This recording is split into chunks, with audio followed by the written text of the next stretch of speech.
that does raise new questions over the future of this conflict itself and the future prospects of a two-state solution. Washington, meanwhile, maintains that Israel should allow a Palestinian government to control Gaza as and when this conflict is over. But Israel, and particularly the Netanyahu government, believes that now is perhaps the time, in the middle of this conflict, to once and for all bury the two-state solution. What they're looking at is a one state, and that one state happens to be the Jewish state of Israel.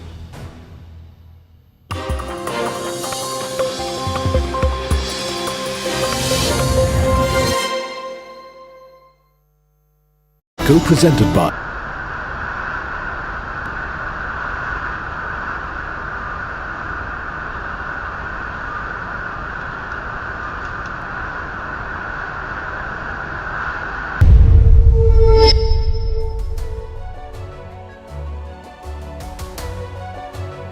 Hello, Namaskar. This is First Post and you're watching Vantage with me, Palki Sharma.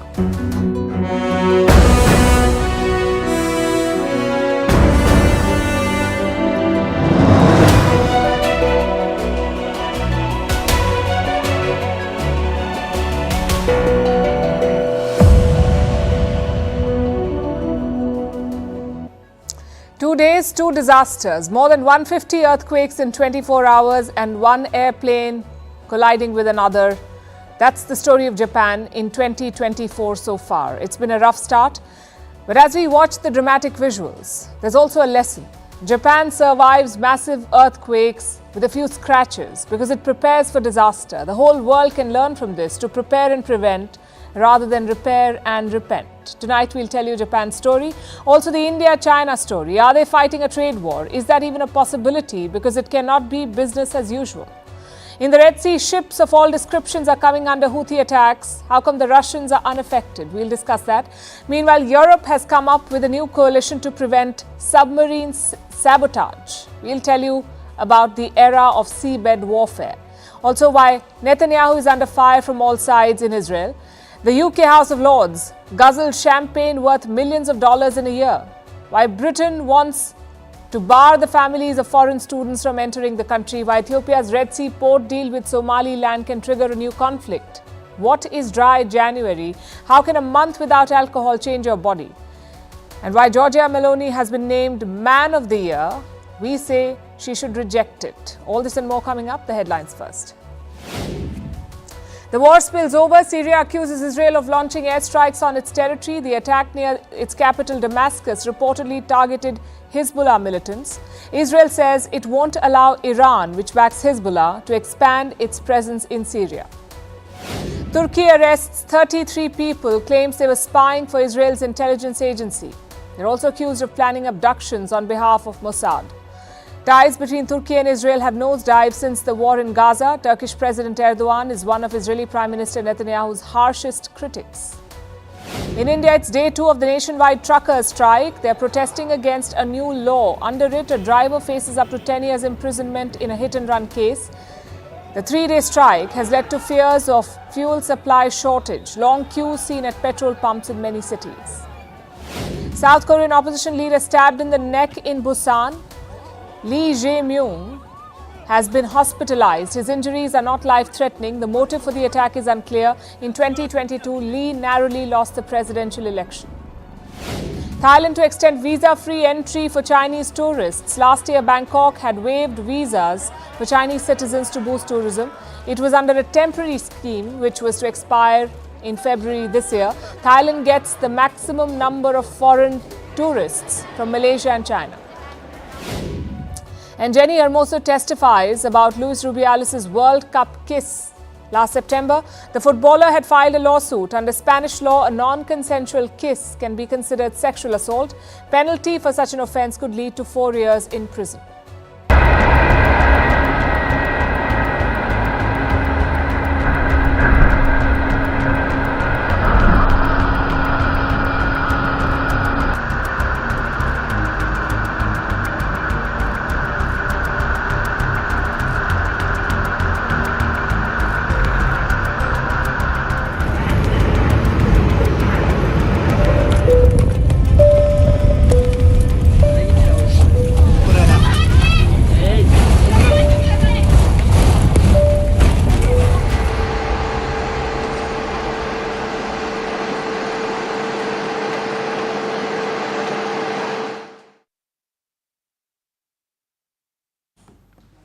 Japan's New Year is off to a rough start. On day one, it was struck by massive earthquakes, and it was still reeling from that when on day two, a passenger plane burst into flames. Take a look at this.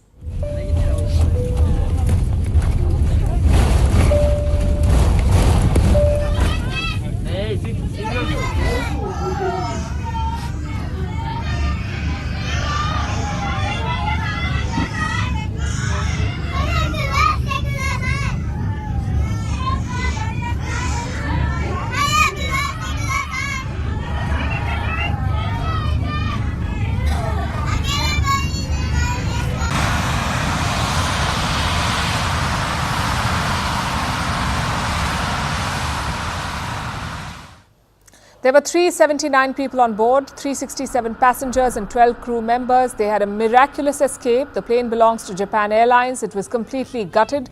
Thankfully, none of the passengers was hurt. All of them got out safely. But how did this plane catch fire? Apparently, it collided with a small Coast Guard plane. This plane, the Coast Guard plane, had 6 crew members on board. 5 of them have died. 1 has survived. He was the captain of the plane. And this plane was engaged in earthquake relief operations. Like I said, the new year began with earthquakes for Japan. Not 1 or 2, but more than 150. That's right, since yesterday, Japan has been hit by more than 150 earthquakes. You could feel and see the ground shake. The pictures are quite dramatic.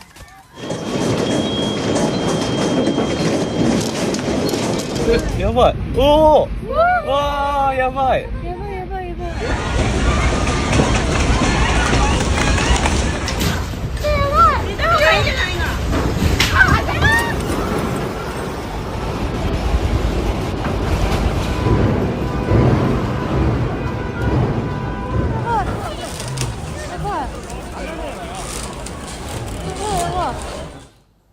The damage is extensive, but it could have been far worse. Last year, Syria and Turkey suffered a devastating earthquake. The magnitude was 7.8. More than 23,000 people died. Japan's earthquake was just as severe, measuring 7.6 on the Richter scale. Homes have collapsed, roads have caved. It was so powerful that even cars on the roads were shaking.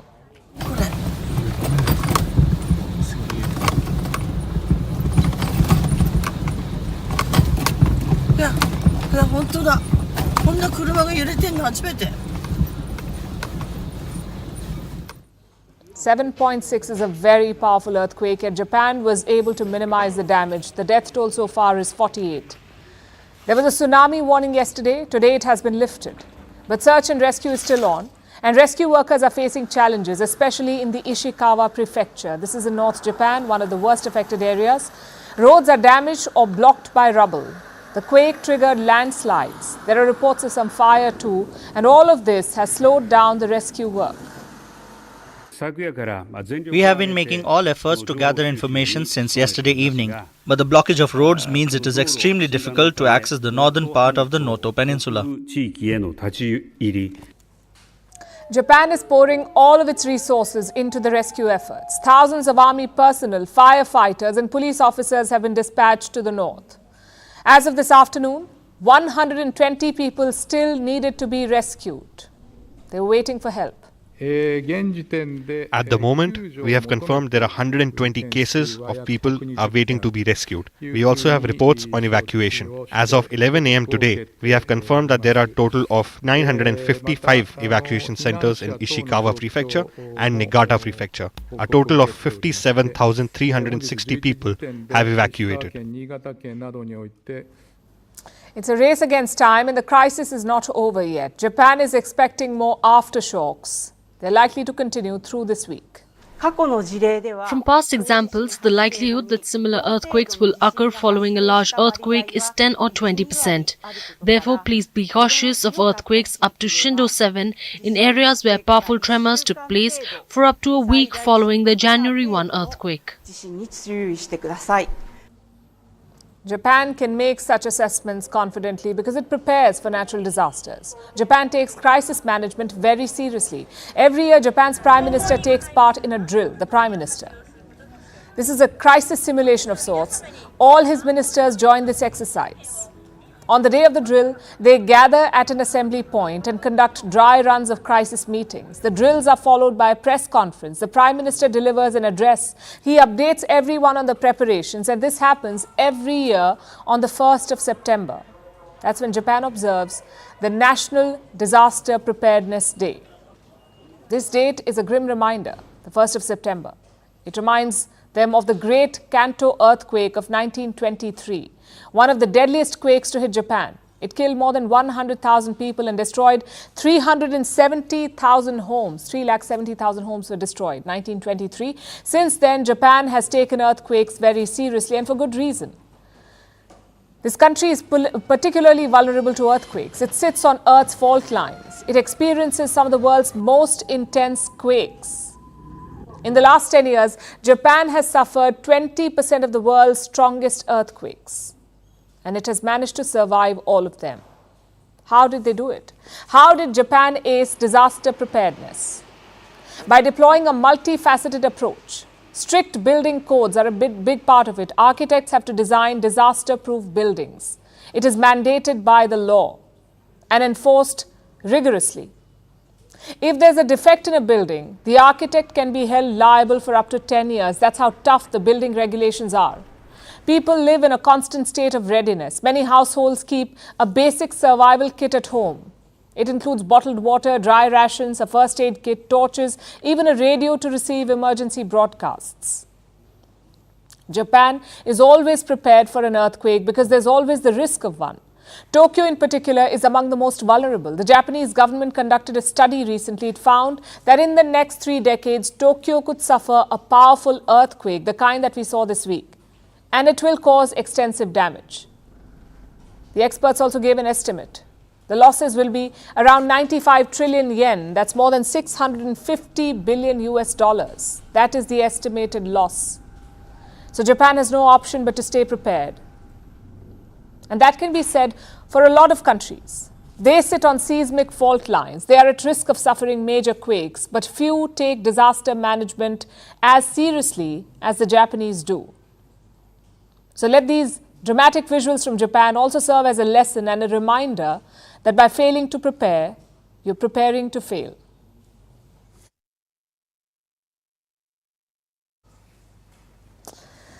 Can trade prevent wars? It was a big question of the last century. Would countries that buy from each other attack each other? The assumption was no, they won't.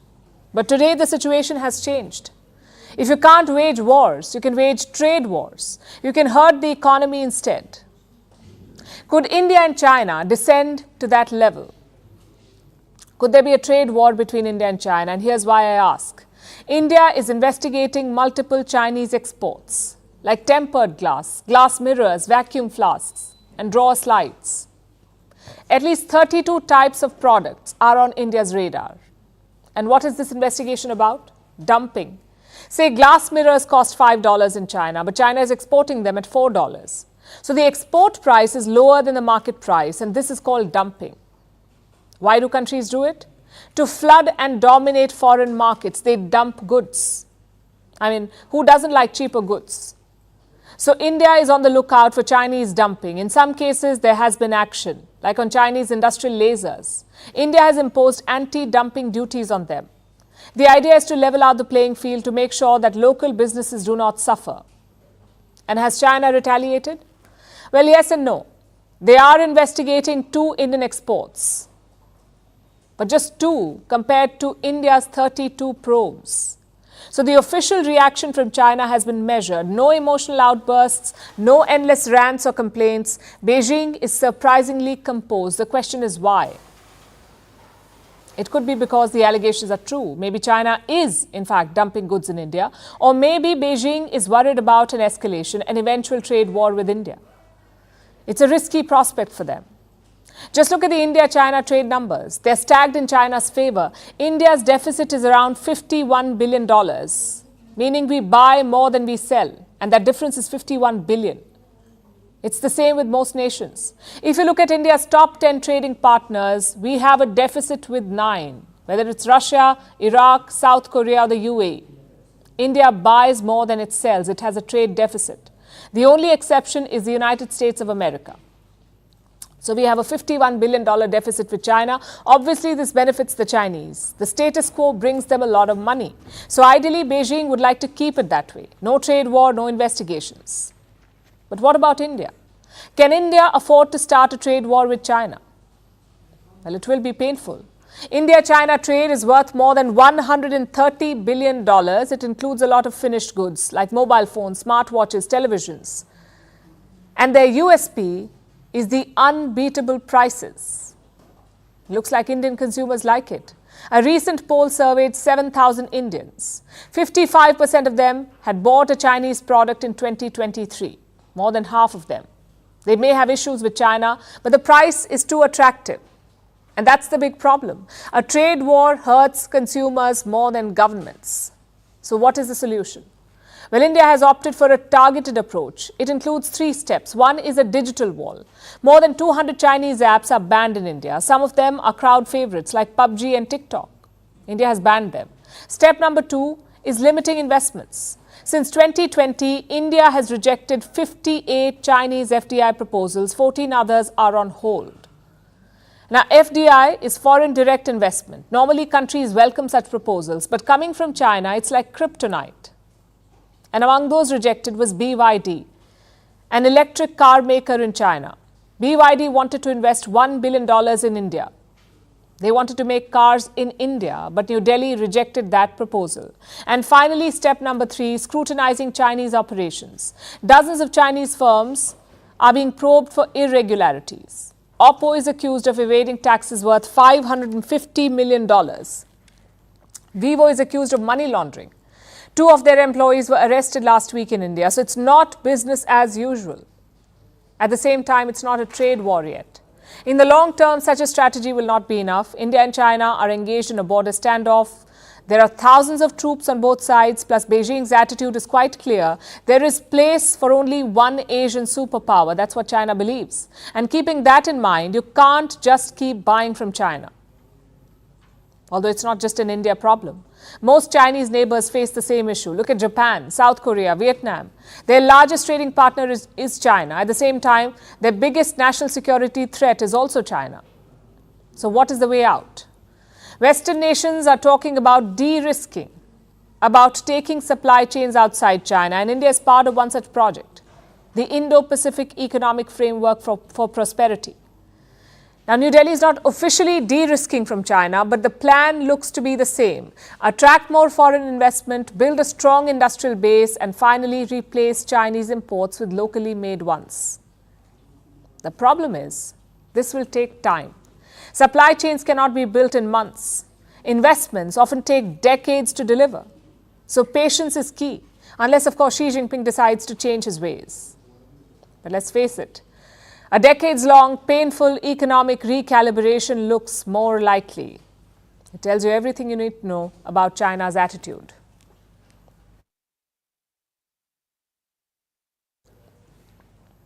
In the Red Sea, things remain tense. Major shipping companies are avoiding this route, oil prices are shooting up, and governments are spooked.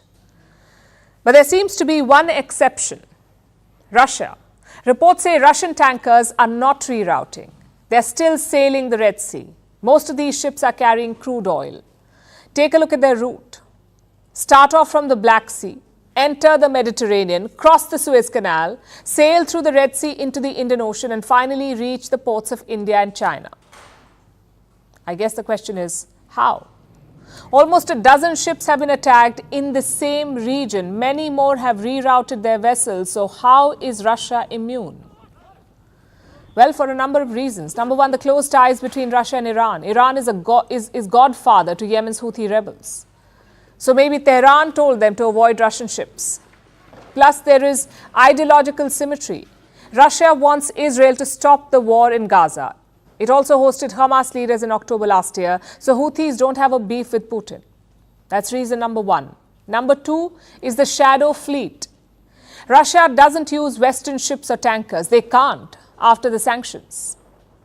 Instead, Moscow uses a shadow fleet. Old tankers bought mostly after 2022.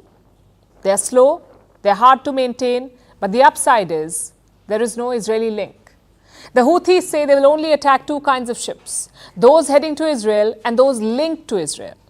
These shadow tankers do not fit the bill. Maybe that's why Russia is immune. And finally, reason number 3, maybe Russia doesn't have an option. I'll explain why I say this. The Suez Canal makes up 10% of crude oil flows, and Russia dominates this trade. In 2021, they made up 30% of southbound oil traffic. Basically, shipments from the Mediterranean to the Red Sea, Russia made up 30% of this. By 2022, it was 74%. So the Red Sea is very important, a very important route for Russia. Their oil shipments to India and China take this route. Just one problem though, that trade is slowing down. India's Russian oil imports are at an 11-month low. The discounts are drying up, the payment system is complicated, so India is looking elsewhere. For example, Saudi Arabia.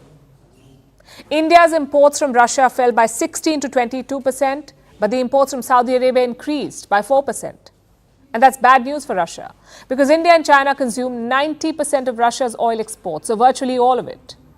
If they start shifting away, Russia will lose out. So it's all about offering a great price. And you can't do that without the Suez Canal. It takes around 27 days to sail from Russia to India. If you sail around Africa, it will take 44 days, 27 to 44. That's a 63% increase in shipping time. And more time equals more cost. The same logic also applies to China. If Russian oil becomes expensive, China will look elsewhere. And the obvious candidates will be Gulf nations, the likes of Saudi Arabia, the UAE and Iraq. They have ports on the Persian Gulf, meaning these countries don't need the Red Sea to access Asia, which means Russia has no option. They need the Red Sea to maintain the price advantage. It's a risky gamble though. Just look at what happened last month. An oil tanker was sailing from Russia to India. It was hit by 2 Houthi missiles. The tanker was called the MV Sai Baba. It was a Gabon-flagged ship. Do you see the problem here? Not every tanker can be a shadow vessel. Plus, if the Houthis get desperate, all bets are off. They're already striking at random. There is no guarantee that Russian ships will be safe. So frankly, it's not a strategic call. It seems to be a risky political and financial gamble. The question is, will it pay off?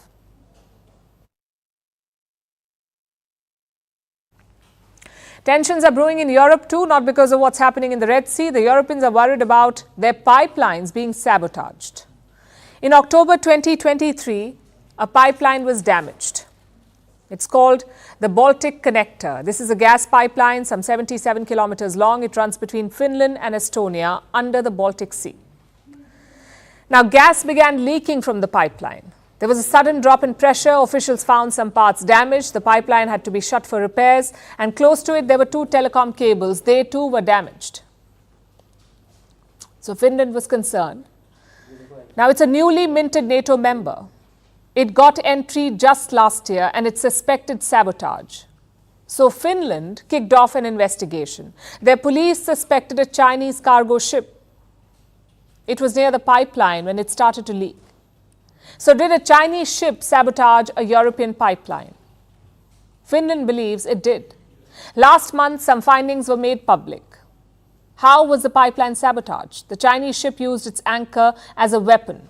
The ship dropped the anchor, it dragged it across the Baltic seabed, it cut the cables and gas lines along the way. It was a heavy anchor weighing some 6,000 kilos. And was this an accident? Highly unlikely. The ship dragged this massive anchor for some 180 kilometers. If the Finnish can figure this out, it's impossible that the ship's captain was unaware of what was happening. And Finland's Minister for Europe agrees. He says it's hard to believe that this was not sabotage or that it happened without Beijing's knowledge. And what's China's response? Listen to this. With regards to the incident you have mentioned, China has maintained smooth communication with Finland and other parties. The incident is still under investigation. Europe isn't buying China's assurances, though. They're responding with a show of force. A joint coalition has been mobilized. It is called the Joint Expeditionary Force. 10 countries are part of it, including the United Kingdom, the Netherlands, 5 Nordic countries, and 3 Baltic nations. So 10 members. Finland and Estonia are among them. And what is the job of this coalition? Protecting the undersea infrastructure. They have deployed a string of ships. In November 2023, Britain alone had dispatched 7 ships for this. 7 ships. They regularly conduct patrols and joint exercises. So Europe is ramping up its defenses because undersea pipelines and cables are strategic assets. And now they're on target. And this marks the beginning of a new era, the era of seabed warfare. So far, the world was oblivious to this. But the Nord Stream attack changed that. You may remember it. The Nord Stream attack, it happened in 2022. 2 pipelines were bombed, the Nord Stream 1 and the Nord Stream 2. They supplied gas from Russia to Germany. The pipelines were blown up by a series of underwater explosions. And who was behind it? Last year, a report pointed fingers at Ukraine, specifically at a colonel in Ukraine's special forces. Kiev denies the accusations, but the attack served as a warning for Europe. The region depends heavily on pipelines. About 27% of the world's pipelines are in Europe. They supply oil and gas. Without it, the region would freeze in winter. Internet cables are another vulnerability. 17 cables connect Europe with North America. They carry all communication and billions in financial transactions every day. What happens if these cables are cut? The entire Western economy will feel the impact, internet will be disrupted, connectivity will suffer, and the financial repercussions will be substantial. So Europe's enemies have found a weakness, and they're looking to exploit it.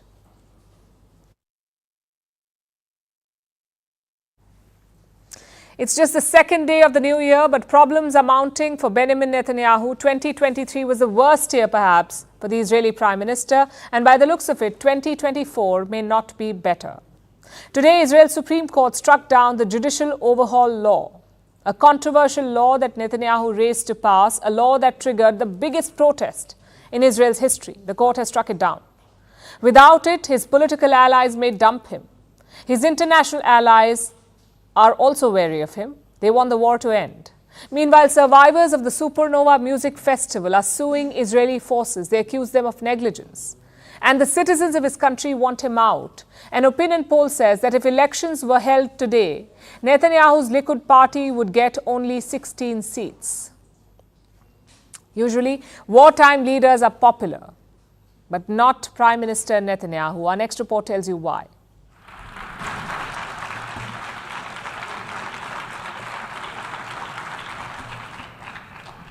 Ladies and gentlemen, to our region, to the Last entire year, world, Benjamin Netanyahu was riding a high at the 78th UNGA meet. here's Israel, He came armed with a map, of peace and prosperity. talked about the birth of a new West Asia. Through the He UAE, boasted about Saudi peace, Arabia, about relations with the Arab world. to Europe. But 2 weeks This later, is an his new extraordinary West Asia change. plans went A up in monumental flames. change. On October 7th, Hamas attacked Israel. And 88 days later, Netanyahu's troubles only keep mounting. If a war wasn't setback enough, today the Israeli Prime Minister was handed another one, this time a legal setback. His judicial overhaul law was struck down. It was already highly disputed.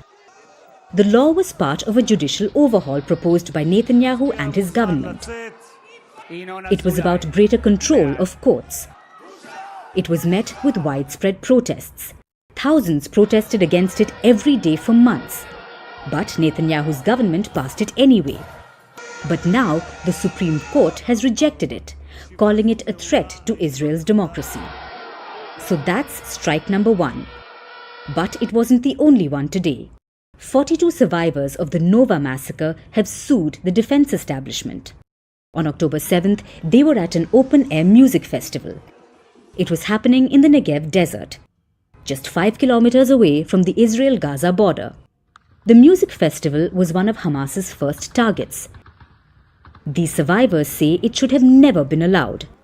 They argue that if there was intel about a potential attack, permission should have never been given, especially that close to the Gaza border. So they are suing everyone, from the Israeli Defense Forces to the police. They want $56 million in damages. Now for a prime minister who's made a career out of being a security hawk, being sued for intelligence failure doesn't sound great. But Netanyahu's problems don't end there. We may have entered a new year, but it's the same old war in Gaza. Nearly 22,000 people have died in the Strip.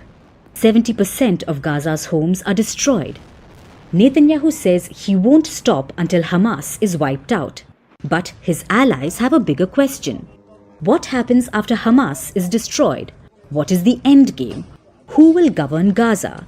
So far, Netanyahu has evaded these questions. Support for Israel's war in Gaza is waning, especially on the international front. Support for Netanyahu is also dwindling, especially at home. Wartime leaders are usually quite popular. Take George W. Bush, for example. During 9/11, his approval rating was at 90%. But Netanyahu is seeing so much bump. In fact, he's only losing support. A recent opinion poll suggests that if the elections were held today, Netanyahu's Likud would only get 16 seats. Currently, the party holds 32 seats. Plus, there are calls for him to resign. 70% of Israelis want him out, and the opposition agrees. He may be leading the wartime cabinet, but leaders think Israel would do better if Netanyahu sat out. Netanyahu is Israel's longest-serving leader. This is his 6th term as Prime Minister. He's always had the knack of making political comebacks, of surviving what others could not. Many call him a cat with 9 lives. But has Netanyahu now exhausted all of them?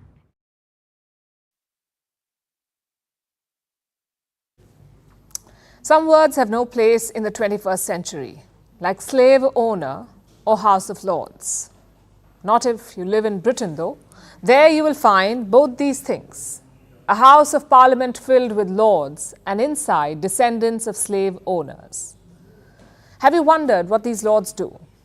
Well, the UK government has an interesting answer. This is what their website says, and I'm quoting.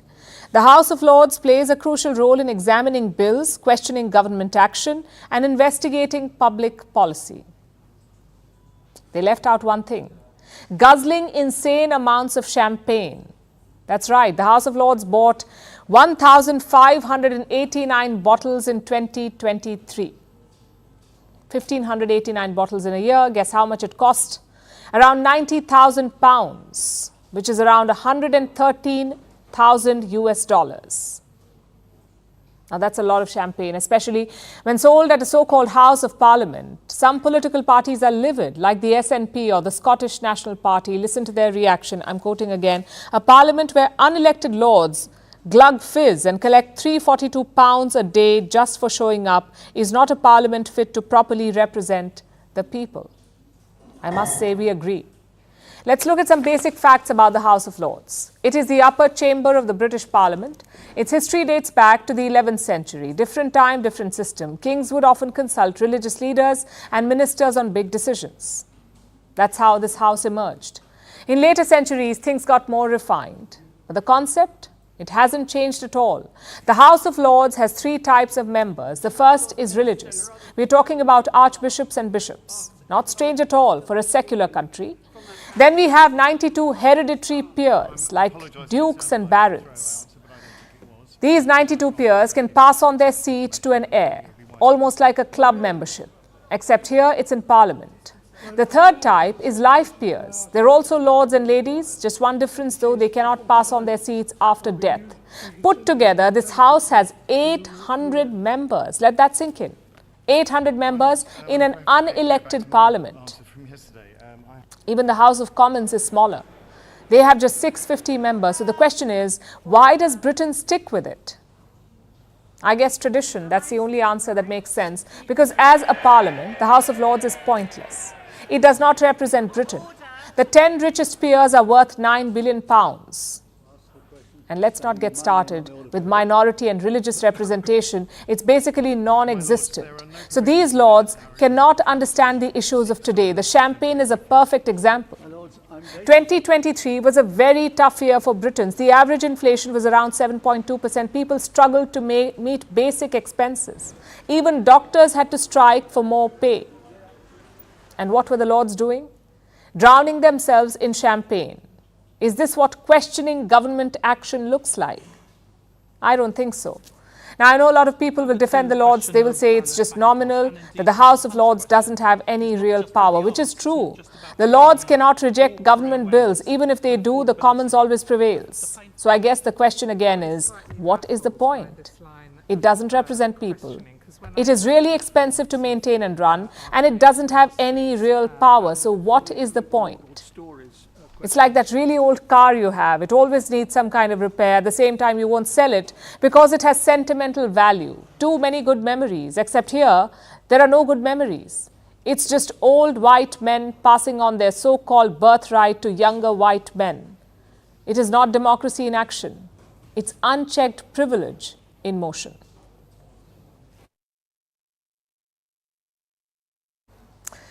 From champagne-sipping lords, let's turn our attention to students. Foreign students going to the UK have been dealt a blow. Most are no longer allowed to bring over dependents. If a foreign student is married, they cannot get a visa for their spouse. If they have a child, it will have to be left behind while they study. Families will be torn asunder.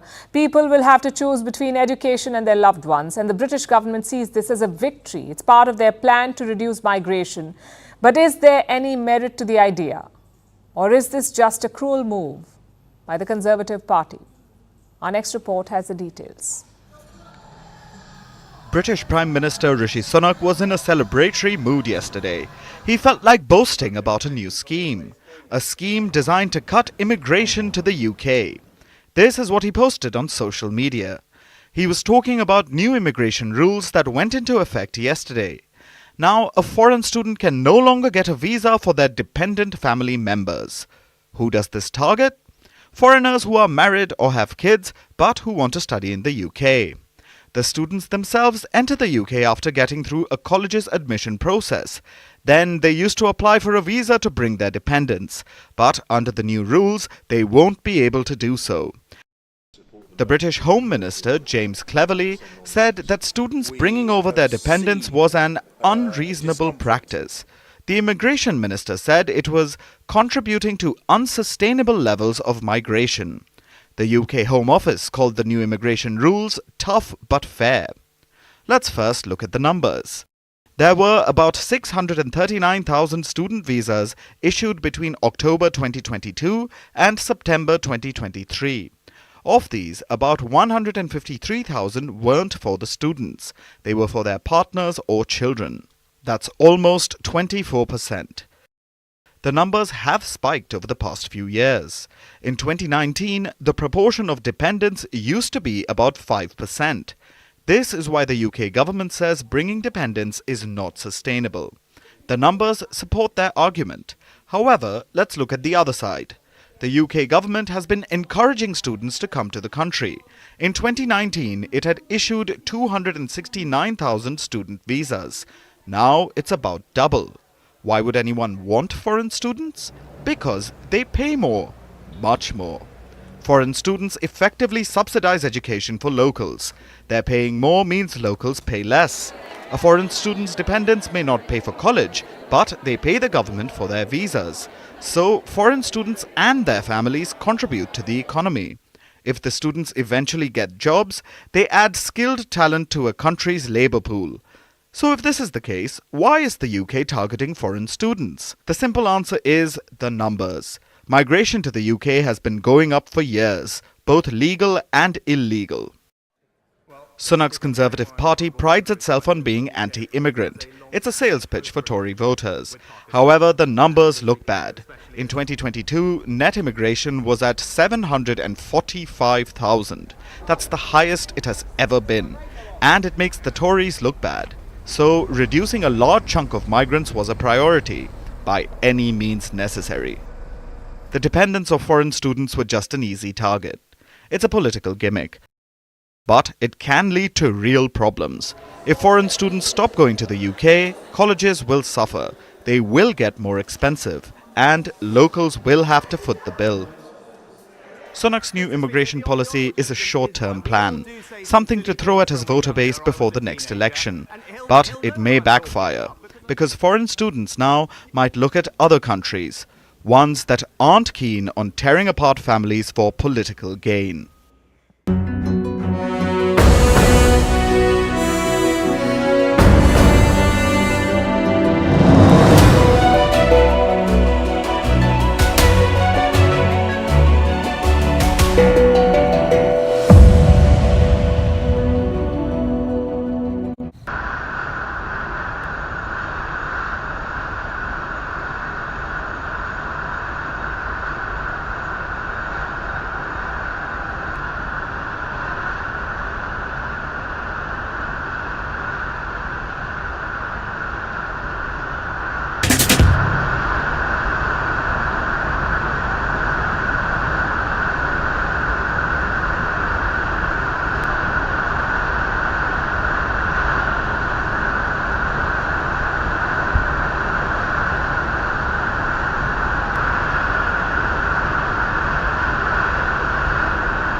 Now let's turn our attention to Africa, to Ethiopia and its Prime Minister Abiy Ahmed. The Nobel Peace Laureate is causing tensions again. He's just signed a deal with Somaliland, a memorandum of understanding with Somaliland. And what is Somaliland? A self-governed territory in the Horn of Africa. It's not a separate country. It is internationally recognized as part of Somalia. It's a delicate status quo. But yesterday, Prime Minister Abiy Ahmed tore it apart. He agreed to recognize this breakaway state in exchange for a long-held desire, access to a Red Sea port. That's what Ethiopia is getting in return, the port of Berbera. We are very happy and we thank the Ethiopian Prime Minister as we signed the agreement here. We allow them 20 kilometers of our sea and they will also recognize us as an independent state. They will become the first state to recognize Somaliland after the signing of this MOU. It's an opportunistic move. Ethiopia has long wanted access to the Red Sea. Their Prime Minister recently called it an existential question. As in, access to the Red Sea was an existential question for Ethiopia, one that may eventually lead to war. That's what he said. He was criticized for this, for inflaming regional tensions. And yesterday he made a passing reference to this inflammatory rhetoric. This will be the starting point for our cooperation with the brotherly people of Somaliland to grow and develop together in cooperation and to ensure our common security. As we have repeatedly stated previously, we do not used to use force on anyone. Rather, we will use what we have cooperatively. This is the good news we bring to all the people of Ethiopia, Somaliland, and all the peace and development loving people on this first day of the new year. Now, you may think this is an improvement, a move away from war, but let's look at the bigger picture. Somaliland is disputed territory.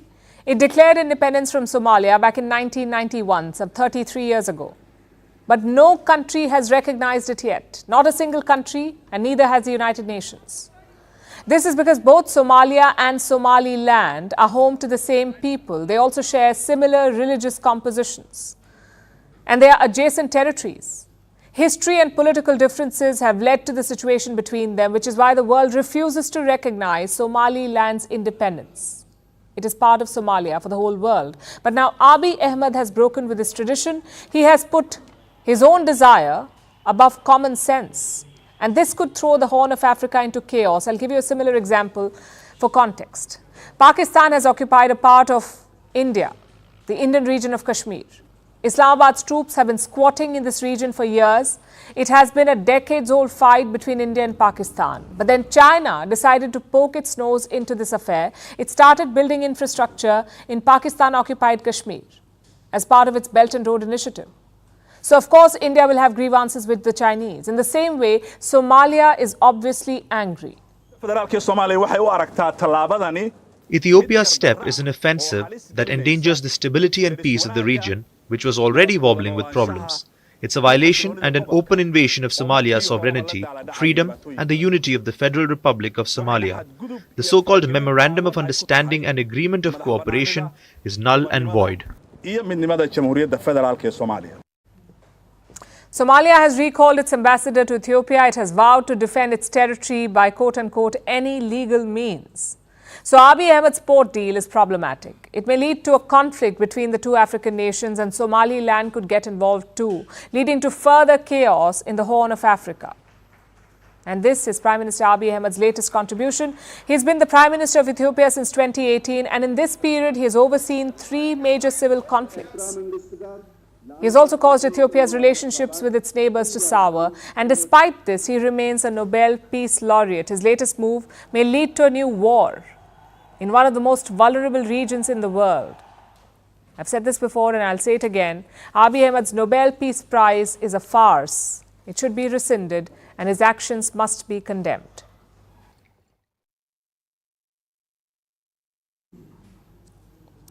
Picture a leader. Let me ask you this. Was it a woman? There's a high chance it wasn't.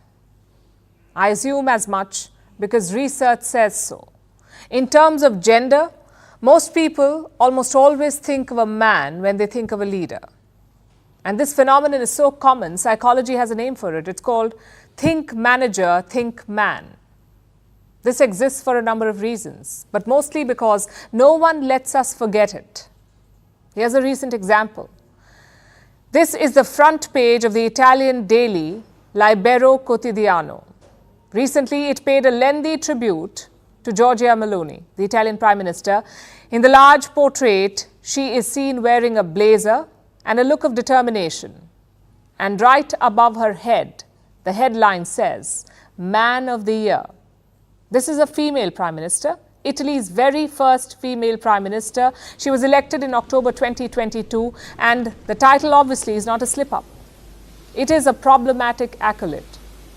But why is Meloni receiving it? The paper has called her a strong leader. They say Giorgia Meloni has won the war of the sexes. She has, and I'm quoting, not only broken the glass ceiling, she dissolved it. That's what the newspaper says. In some ways, that is true. Then why not call her Woman of the Year or Person of the Year? Well, here's what the article says in its defense.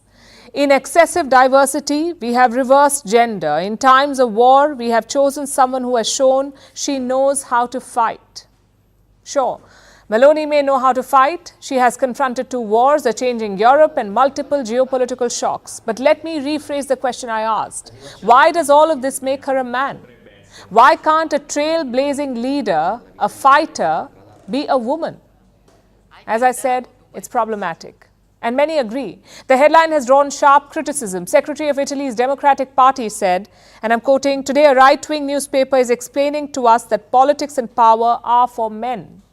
An MP from Italy's Greens and Left Alliance called it an affirmation of male superiority. Now, Giorgia Meloni has not responded to the article yet. Tonight, we are asking her to respond and to reject it. And I'll give you 4 reasons why. Why Giorgia Meloni should refuse to be celebrated as Man of the Year. For starters, fewer than a third of nations have ever had a woman leader. Right now, only 13 countries, 13 of the almost 200 countries in our world have a female leader. For 9 of those, it is the country's first female leader, a title that is dismissive of a female leader's gender, belittles centuries' worth of progress. It sets us back. It reinforces gender biases. Reason number 2, most leaders are either a man or have to represent themselves as such. And this is not news. We tend to associate leadership traits with men, features like forceful, dominant, strong, competent, even heroic. With one title, these subtle biases have been cemented. And the message remains that if a woman is a good leader, if she has won the battle of the sexes, then she must be a man. Like when former Indian Prime Minister Indira Gandhi was called the only man in the cabinet. But this extends beyond politics, you see, and that's reason number 3, why she should reject it, why Meloni should reject it. This is the 3rd reason we're giving her. These stereotypes have a ripple effect each time they're enforced. For instance, did you know that Kim Kardashian is also a man?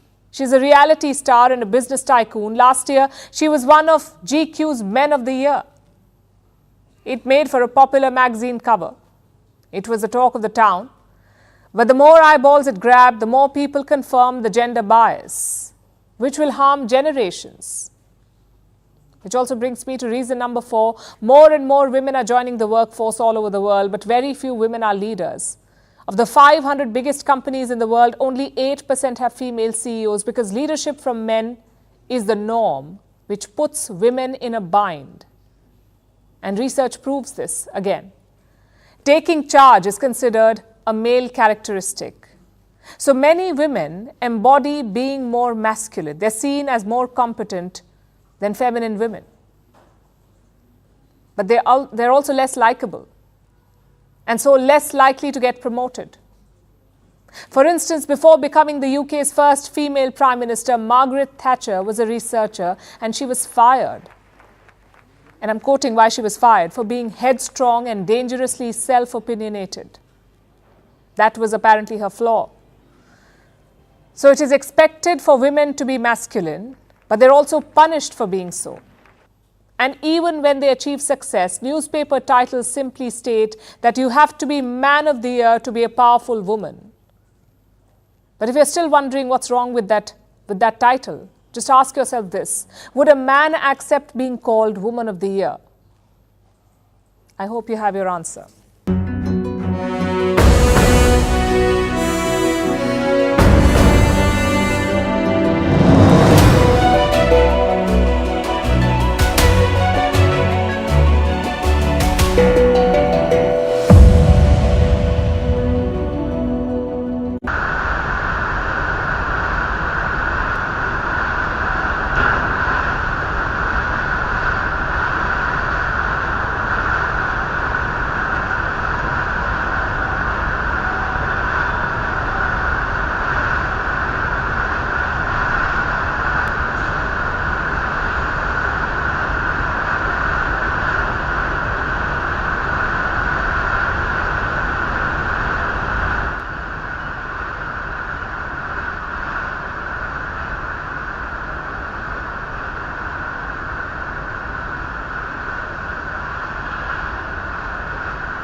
And now it's time for Vantage Shots, images that tell the story. In Europe, swimmers brave the cold waters for the first dip of the new year. In Australia, flash flooding and storms hit the country's east coast, and Chinese astronauts enjoy a meal with space-grown vegetables to celebrate the first day of 2024.